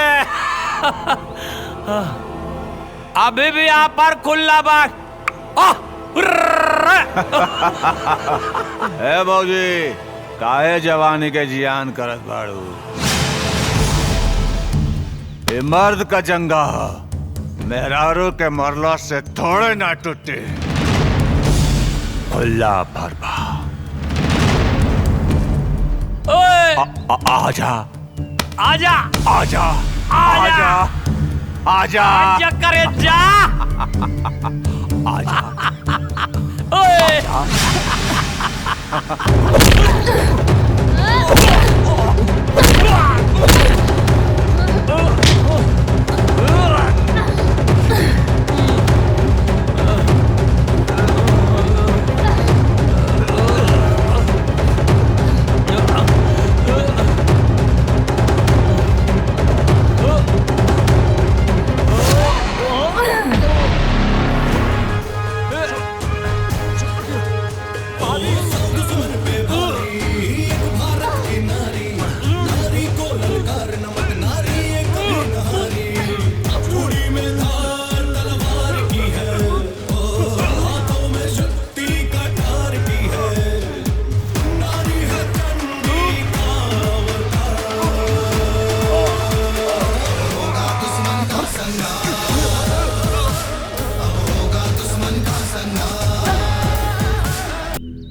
ये का भइल? उठी ना, उठी ना। हो गए भगवान। ए जी, उठी ना।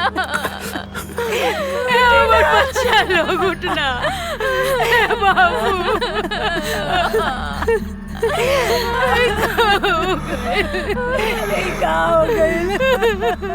भैया ये महाभारत रुके वाला ना बा।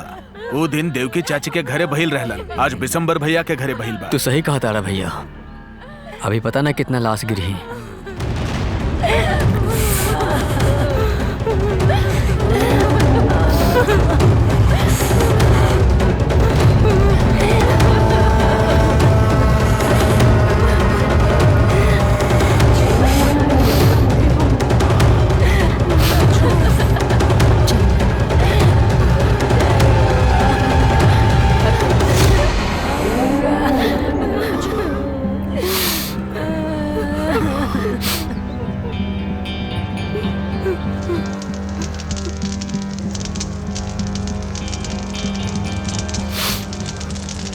पुलिस स्टेशन में रिपोर्ट लिखा दिया जाए। एफआईआर में काली खोई बा ये कि हमरे दुगो शेर जैसन बैठा के तू लड़की मार दिली सा। का खेल जाओ, हाथ पे हाथ धर के बैठल जाओ। चिता के आग तो शमशान में बुझा जाई, लेकिन हमरा दिल में बदला की आग हमेशा जलत रही। समय का इंतजार करा। छोड़ना जी बाबूजी ओकनी।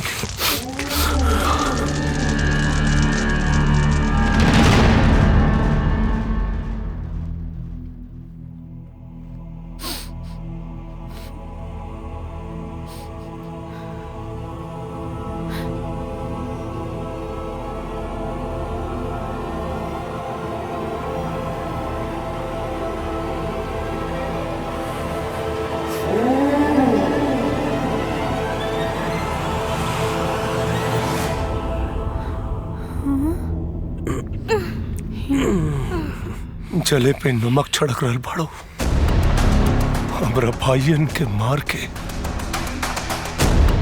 और आज उनके फोटो पे फूल चढ़ा के सहानुभूति दिखाता रू। हमनी दोनों बहन तोहर भाई के मारल ना चाहत रहनी।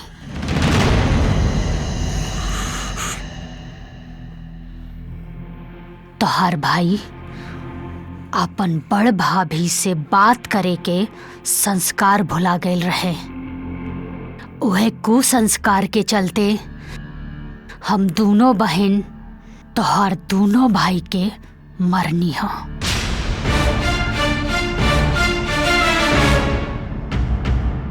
जब जब औरत के सम्मान के आचर जब मर्द फाड़ेला ना, तब तब औरत काली और दुर्गा के रूप लेवेली।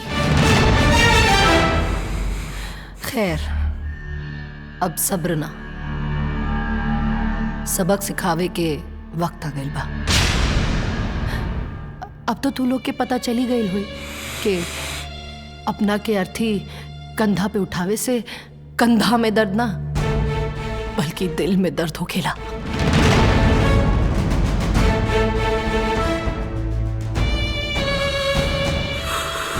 और एक बात याद रखिए काली, औरत के कमजोर समझे की गलती दोबारा मत करिया। हक देबा ता रामायण होई, हक छिनबा ता महाभारत होई।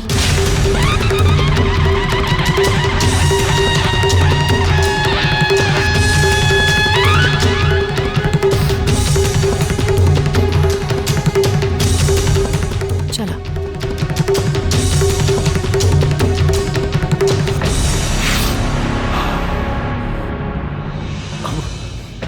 अब महाभारत ही हुई,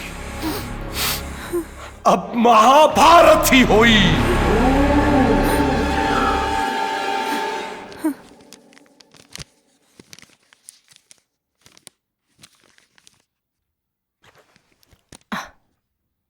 चली रवा के नवा दी। ना, हम न नहाइब। अरे गंदी बात, इंसान के साफ सफाई से रहे के चाहिए, रोज रोज नहाए के चाहिए। ना ना नहाइब। चली नहला दी, चली।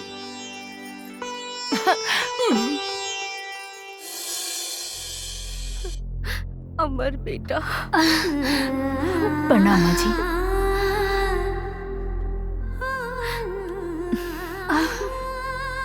प्रणाम दीदी।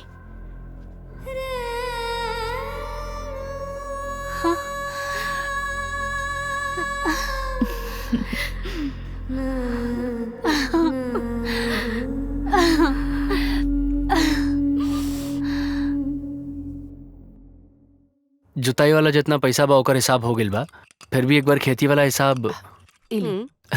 Thank you.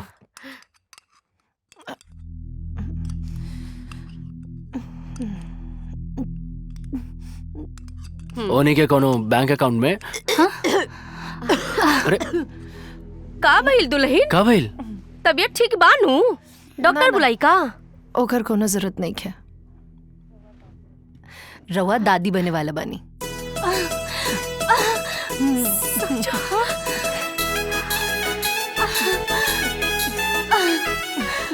हे भगवान, हमरा त लागत रहे कि खुशी हमरा घर के रास्ता भुला गईल। लेकिन रउआ हमरा घर के खुशी के फिर से लौटा देनी।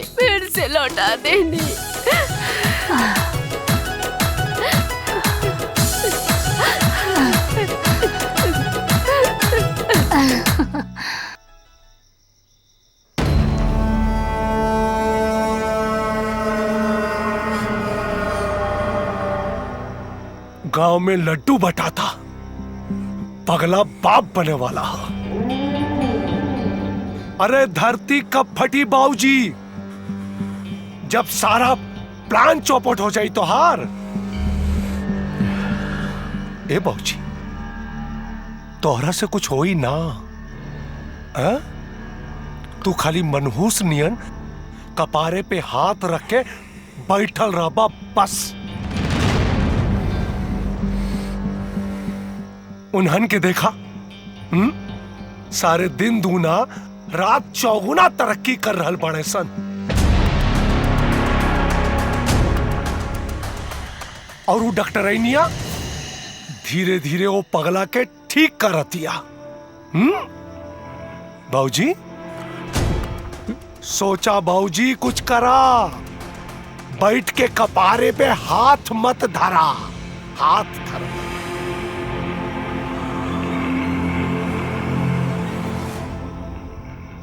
अभी पता न कितना मौत हमरा हाथ से निकल बा। अब की बेर फसल ना पूरा खेती उजाड़ दे, माई और बेटा के एक ही साथ खत्म कर दे हम। अरे बाबूजी, एक बेर वो परिवार के बंस उचलला से पहले अपने दोनों विधवा बहू के भी देख ली। जब पड़ोसी के घर में खून का बरसात होला ना, तब कुछ छीटा अपने घर पे भी पड़ेला। डरवावत आ रे? ना डरावत ना है, आवे वाला खतरा से आगाह करती। अरे हमरा तो डर बा कहीं सफेद रंग हमरा ऊपर न चढ़ जाए। अरे बाबूजी, जब बोली मनहूसा बोली।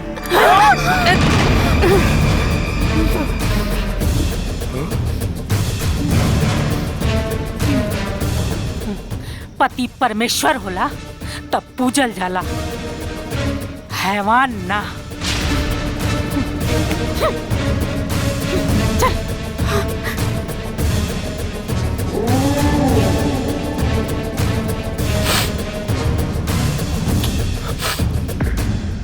जिंदगी में इतना दुख झेलला के बाद हम तो भुलाइए गेल रहनी कि वापस कबो हमरा घर में खुशी आई।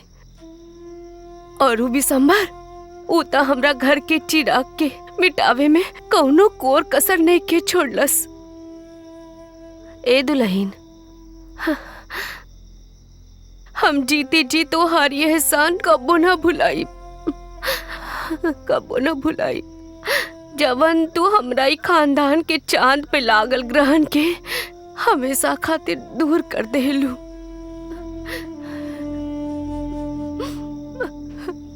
माँ जी, ग्रहण के दाग अभी मिटल नहीं खे। विशंभर और ओकर परिवार वाले ई वंश के भी मिटावे खातिर कौनो ना कौनो चाल जरूर चली हैं। हमनी के दिन रात सतर्क रहे के पड़ी।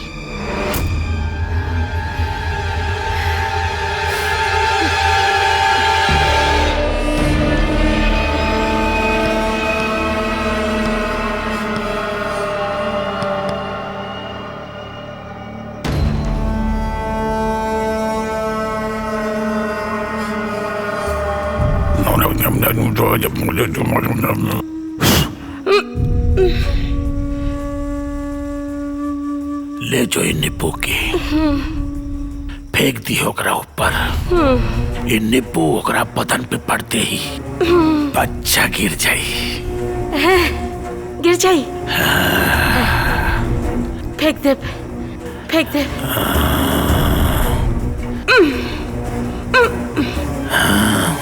प्रणाम।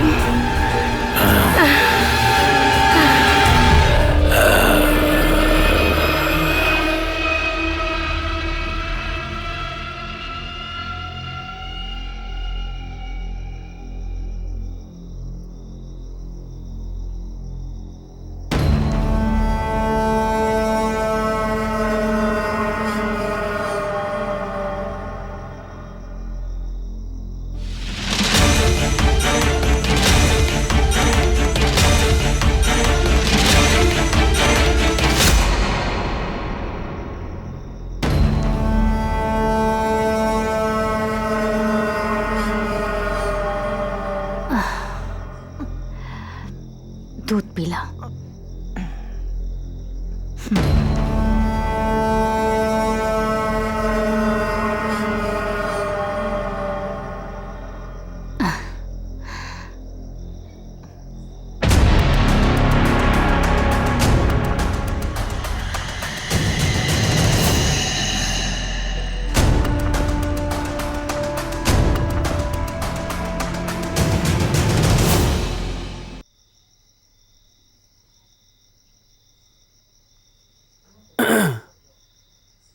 सिद्धि, तारा से को बात कहे के बा। देखा, आज हम तारा वजह से ठीक भइल बानी और हमार ठीक भइल कोनो चमत्कार से कम नहीं खे। तारा पता बा, हमार भैया और बाबूजी हमेशा से चाहते रहे लोग कि हम ठीक हो जाएं। अगर वो लोग आज जिंदा रहित ना, तो हमरा के इसे देख के बहुत खुश हो गए लोग।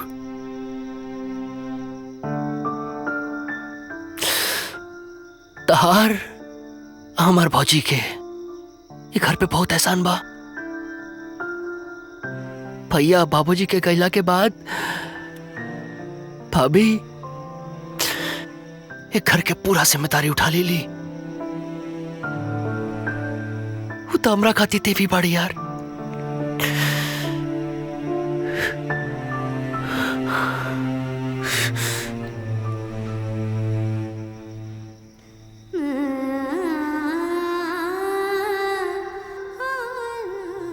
भाभी,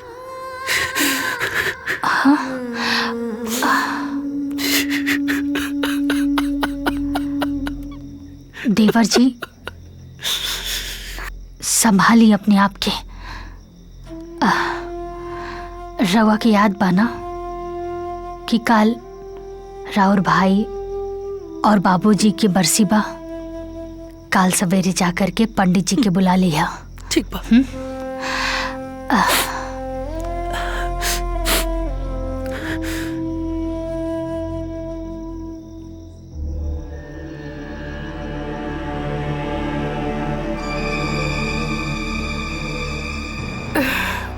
बिसंबरवा, कुछ सुन ले हा? गांव से उड़ती उड़ती खबर आइल बा, दीनदयाल और ओमकरवा के बरसी के पूजा। हमार बात ध्यान से सुन ला लोग, बदला लेवे के इससे बढ़िया मौका फिर ना मिली। ए बुआ,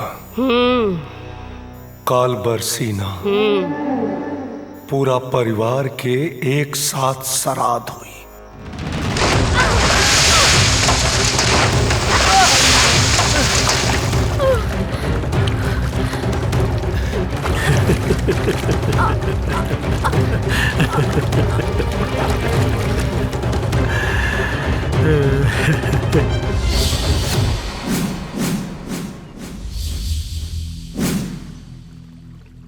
साल भर पहले के इतिहास आज फिर से दोहरावल जाई। तोरा ससुर और तोरा पति के यही खेत में मल्ले रहनी, आज तुहनी के मारब हम।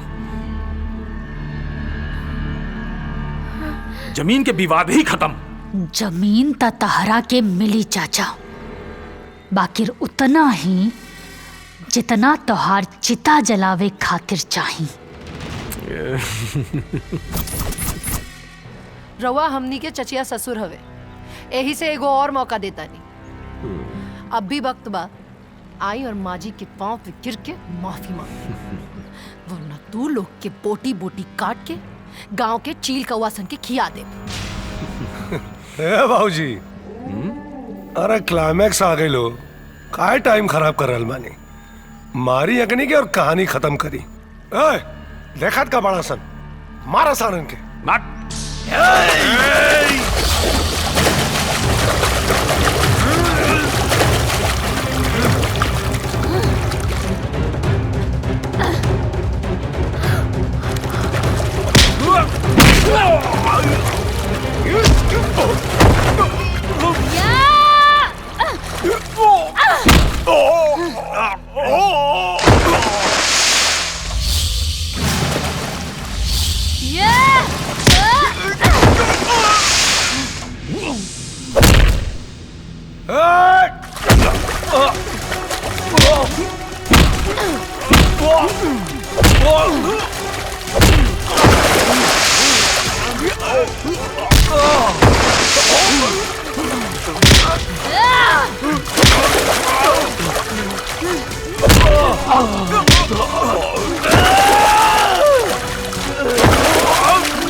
अब ढेर हाथ पैर चलेलू ना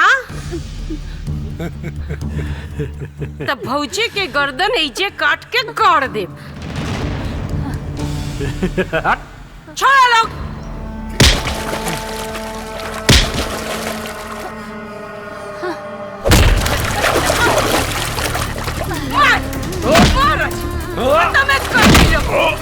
देख भौजी देख, देख तेरे पता लोग कैसे पिटा दिया तो पागल बेटा।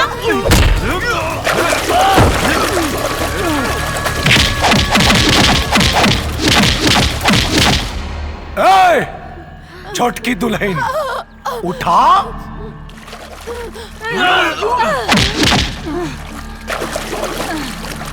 अरे बदला ना लेबू है? हमनी का बोटी बोटी कह के चील कौवन के ना खियाबू। आजे तो पता चली कि केकर मांस चील कौवा खइए। ए बिसम्बर हमरा बेटा बहू के छोड़ दे रे, छोड़ दे उन लोगन के। तोरा के जमीन चाहिए नू, सब ले जाओ। उन लोगन के छोड़ दे। ए भौजी, ये जमीन हमरा के भीख में ना चाहिए, हम छीन के ले छीन के। हाँ। ए बड़की माई, इतना जल्दी रोवे लगलू? अभी तक खाली ट्रेलर है, पूरा पिक्चर अभी बाकी है। जैसे तोर बड़की पतो के गोद गिराई कैले रहनी ना, वैसे ही एहू छोटकी का गोद गिराई करब। नहीं। एकरी कोक का बच्चा हम गिराई। नहीं। नहीं। हट! ए काली, ऐसा मत कर बेटा। ऐसे मत कर रे। ए, हम कहा था नहीं, रुक जा। मार काली। नहीं।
हमार बच्चे की मर तू, हाँ, हमार बच्चे की मर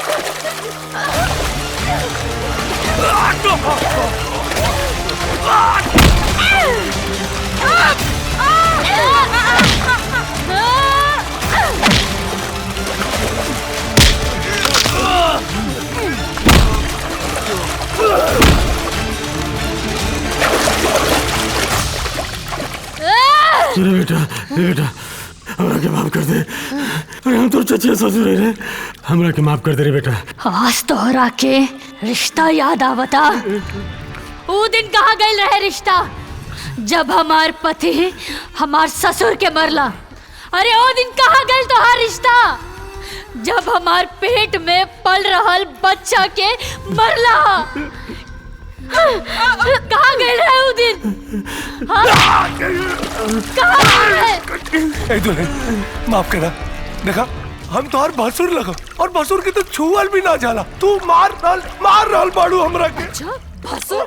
हाँ भसुर। तब तोर भाई के ये रिश्ता ना याद आई जब हमनी की अपना जान पे बिठावे के बात करत रहला। और माफी गलती की होके, गुनाह के ना।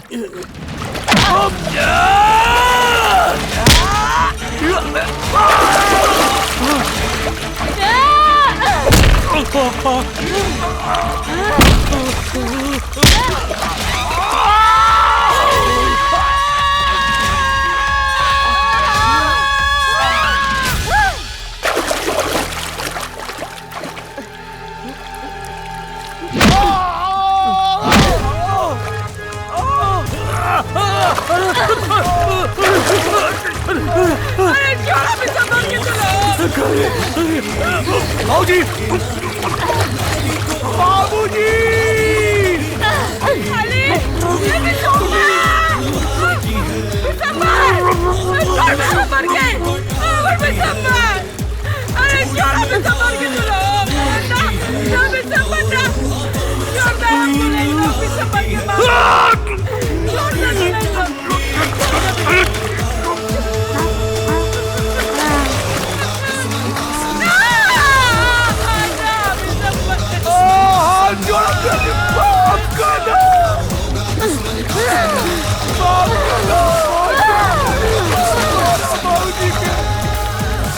बाबूजी बिसंबर।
का कर दे भौजी।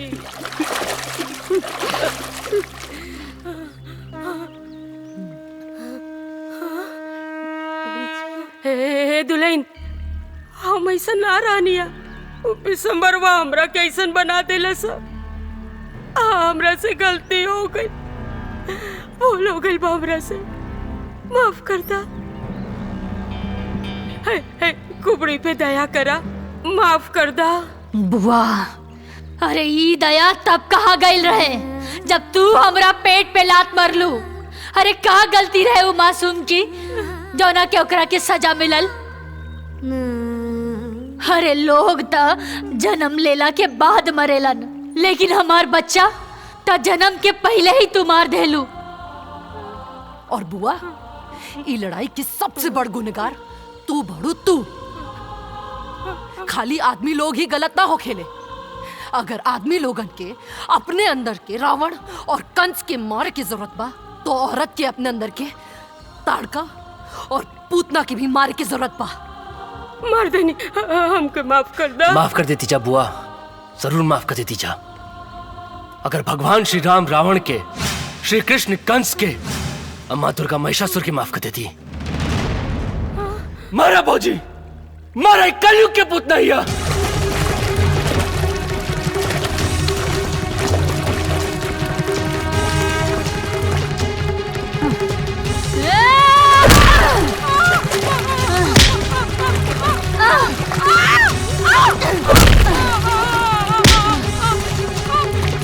छोड़ दो हमरा के, माफ कर दो हमरा के, छोड़ दो दुल्हन। माफ कर दी? चला ठीक, माफ कर देता हूँ तुम्हें और छोड़ देता हूँ।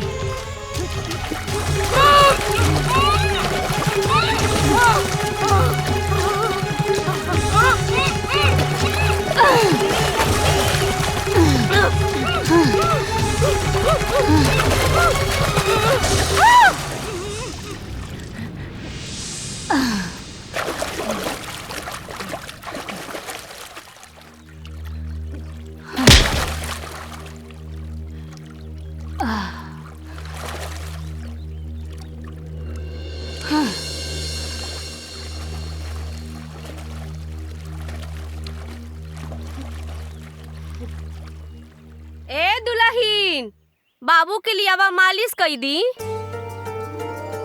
सिद्धि, अरे बाबू के जल्दी से लेके आवा, सब तैयारी हो गई बा।